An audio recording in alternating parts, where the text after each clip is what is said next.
ଆଜି ମୁଁ ଆପଣଙ୍କୁ ଅଦାର ଉପକାରିତା ବିଷୟରେ ଜଣାଇବି।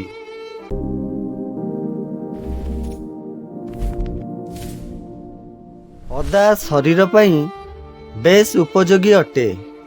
ଏଥିରେ ପ୍ରୋଟିନ୍, କାର୍ବୋହାଇଡ୍ରେଟ୍, କ୍ୟାଲସିୟମ୍, ଆଇରନ୍ ପ୍ରଭୃତି ଭରପୁର ମାତ୍ରାରେ ରହିଛି।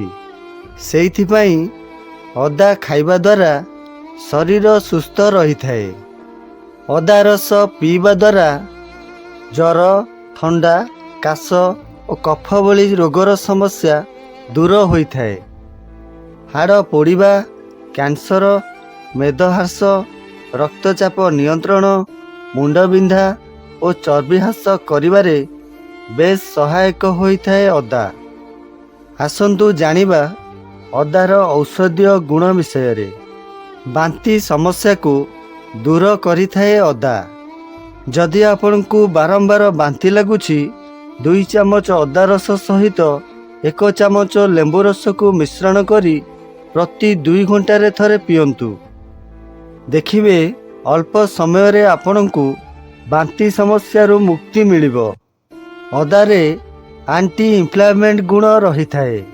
ସେଇଥିପାଇଁ ଅଦା ଆଣ୍ଠୁଗଣ୍ଠି ଯନ୍ତ୍ରଣା ଦୂର କରିବାରେ ସହାୟକ ହୋଇଥାଏ। ଯେଉଁମାନଙ୍କର ଆଣ୍ଠୁଗଣ୍ଠି ସମସ୍ୟା ଥାଏ, ଆପଣ ଦିନକୁ 2 ଥର ଚାରେ ଅଦା ପକାଇ ପିଅନ୍ତୁ। ଦେଖିବେ ଆପଣଙ୍କୁ ଆଣ୍ଠୁଗଣ୍ଠି ସମସ୍ୟାରୁ ମୁକ୍ତି ମିଳିବ। ଥଣ୍ଡା, କାଶ, କଫଜନିତ ରୋଗରୁ ମୁକ୍ତି ପାଇବା ପାଇଁ ନିୟମିତ ଅଦାର ସେବନ କରନ୍ତୁ।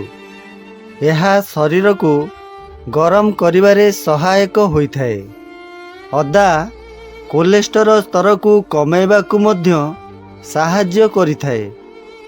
ଏହା ସହ ଉଚ୍ଚ ରକ୍ତଚାପକୁ ନିୟନ୍ତ୍ରଣ କରିବାରେ ମଧ୍ୟ ସାହାଯ୍ୟ କରିଥାଏ, ଯାହାଫଳରେ ହୃଦରୋଗ ସମସ୍ୟା କମ୍ ଦେଖା ଦେଇଥାଏ।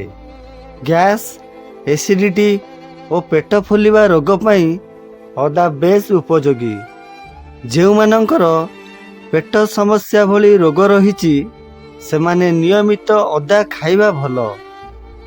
ଅଦାରେ ଭିଟାମିନ୍ ସି ଓ ଭିଟାମିନ୍ B6 ପ୍ରଚୁର ପରିମାଣରେ ରହିଥାଏ, ଯାହାଫଳରେ ପୋଡ଼ିଯାଇଥିବା ଘା, ପୁରୁଣା ଘା ଓ ହାଡ଼ ଭଙ୍ଗାରେ ବହୁତ ସହାୟକ ହୋଇଥାଏ।